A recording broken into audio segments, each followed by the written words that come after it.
We got a kick-ass 19L on the bench today, but we're gonna make this thing even better.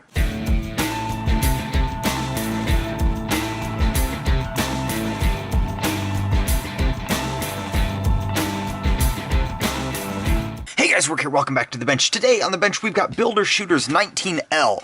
It is a makeshift 19L, the Glock that we've all been asking for. This particular one was modified by Shootist Tactical. It's a Glock 17 that has been cut down to a 19 size length so it accepts Glock 19 magazines.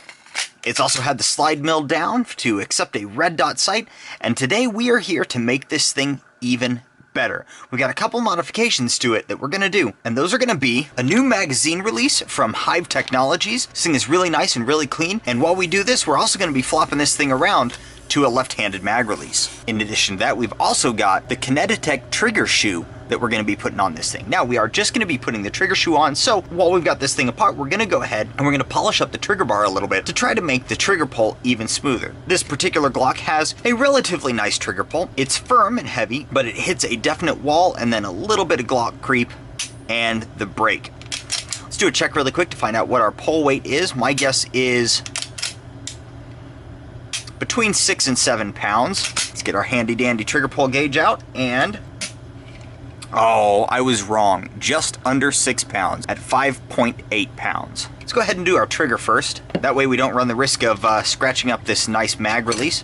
So the first thing we got to do, after making sure it's clear, let's go ahead and drop the trigger and pull it down. Gonna take the slide, we're just gonna set that aside because nothing that we do tonight is gonna be on the slide. Okay, so next let's go ahead and pull the light off, just so we're not beating that up against stuff. Okay, with the light and everything off, let's go ahead and pop the pins. First things first, let's go ahead and do the top pin first. I've been told to watch out for doing the top pin first, but in this case, with this one, it just seems to work a little bit better. Let's go ahead and pull that bottom pin out while we wiggle around our mag release. There we go. Okay, so we got our bottom one out. Push that all the way out.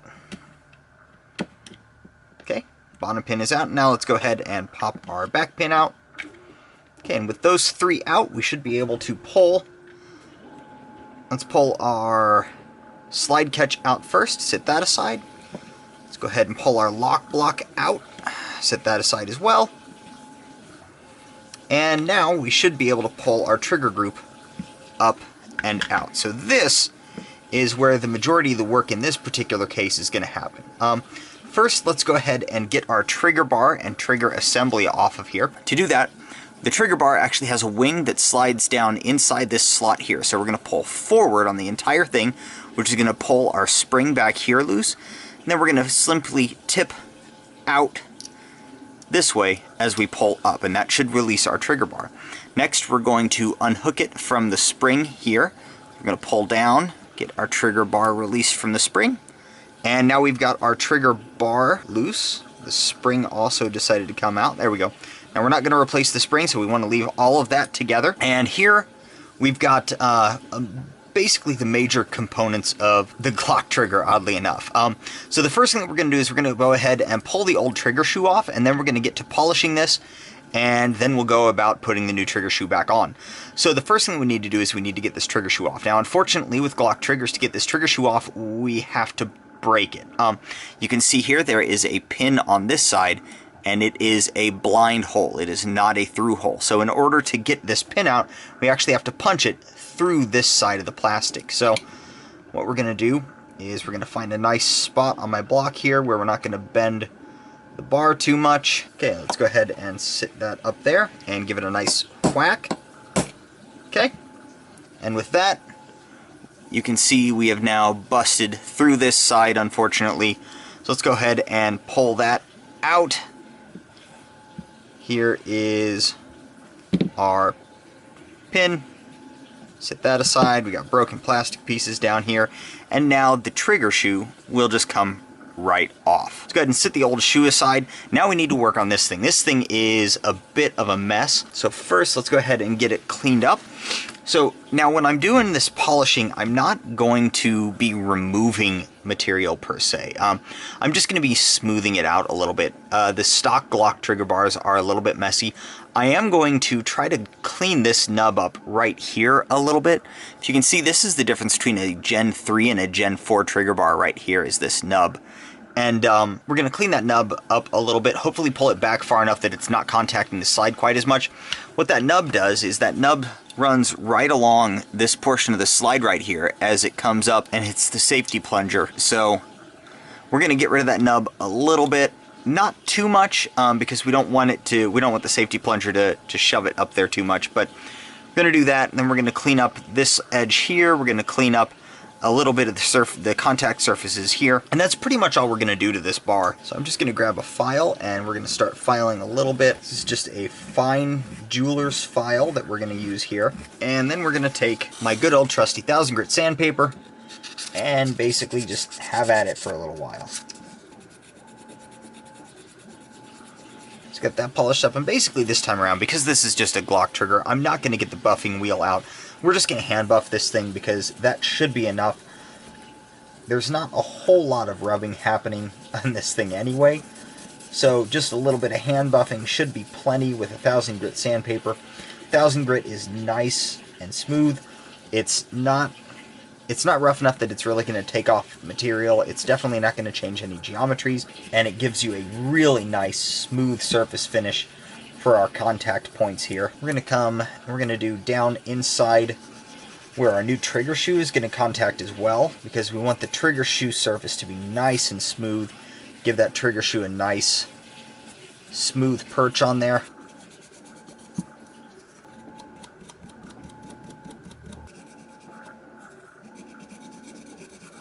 Alright, let's go ahead and shift over to the back. You really don't want to hit this ledge back here. This ledge is the actual sear interface, so I don't want to touch that at all. I don't want to change any of the geometries on that. I'm just trying to get everything cleaned up so that everything smoothly sits together. Okay, with that, our trigger bar is cleaned up. Now we've got to get our new trigger shoe back on. So getting the new trigger shoe on is relatively simple. We just have to line this hole up with this little pin here. Gonna stick that down in there, and actually you can see when it clears there because there's light again. So we're just gonna line those up and gonna give this a tap. Let's go ahead and grab our roll pin punch while we're doing this. We're gonna go ahead and line these up, get our roll pin punch on here, start tapping, making sure that we've got movement. Still movement. Okay, and with that, we now have our new trigger shoe back on. So now we can go ahead and put our trigger bar back in our trigger group here. We're going to go ahead and we're going to take this tab that falls down here. We're going to slide that back into our spring. And as we rotate that back forward, we're going to have to pull forward on this, expanding the spring, twist out with our trigger to get it down underneath that lip, and as you release, the trigger assembly will all pull back together. Next, let's put that back in our frame. I usually have more luck dropping the front in a little bit and then pushing the back down and in. Next up, let's go ahead and put our lock block back in place. Put that in and push down to slide it back in. Now let's go ahead and put our pins back in. First up, let's put the back one in. That one is going to go in pretty smooth and easily. Then let's go ahead and do the top one in the front. The reason that we're going to do the top one in the front is because now we can take our slide release, we can push that down into its proper slot, and as we push forward, it's going to go ahead and grab that spring, so we don't have to worry about getting that spring pushed down while we're installing that top pin later. So with our slide catch in and pressed forward, let's go ahead and grab our big pin, put that in our front hole, and as we push that down, everything should all go back together. Let's go ahead and toss our slide in, and let's see what kind of change we've made. Ah, yes, this is a lot smoother now. We don't have the Glock grit, and the take-up is considerably less. We're looking at about 3/8 of an inch of overall take-up now before we hit a strong wall, and the trigger pull weight seems almost the same, but it is a much smoother pull, and it feels like our over travel, we got just about the same amount of creep. Let's go ahead and check our trigger weights. I don't think that we changed our weight at all, but let's check anyway. So our trigger pull is right at about 5.5 pounds now. So we pulled about 0.3 pounds off of it, but reducing the trigger pull weight wasn't the goal here. It was reducing the overall smoothness of the trigger. And I think Builder Shooter is going to be pretty darn happy with this trigger now.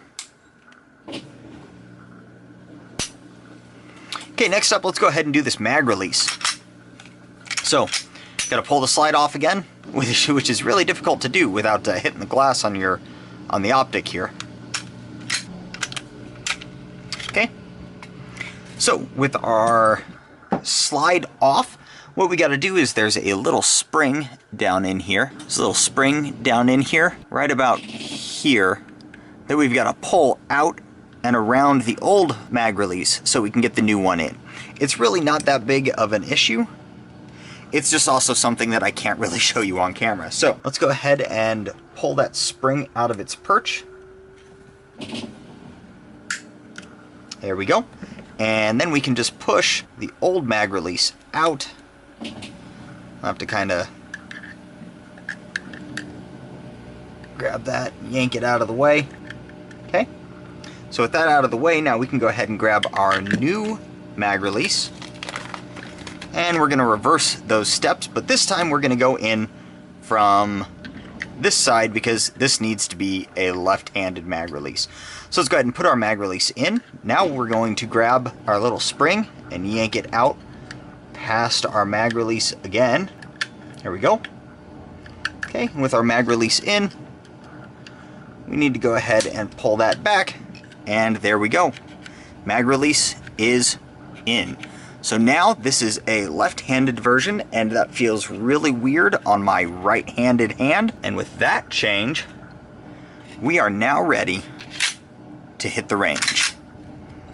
Builder Shooter, I hope you're happy, because this thing is going to be pretty badass. Well, that's it for this time, guys. The installation of the Kineti-tech Trigger and the Hyve mag release on the Glock 19L, also known as a chopped down Glock 17. If you got any questions, guys, remember to post those down in the description below.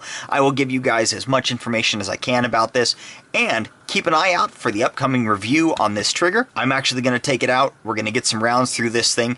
Don't tell Builder Shooter. Remember, guys, if you found the video useful, go ahead and like and subscribe down below. Hit that notification bell if you're looking forward to any of our upcoming projects. Remember, I appreciate every one of you, and until next time, do your research, get informed, and get to work.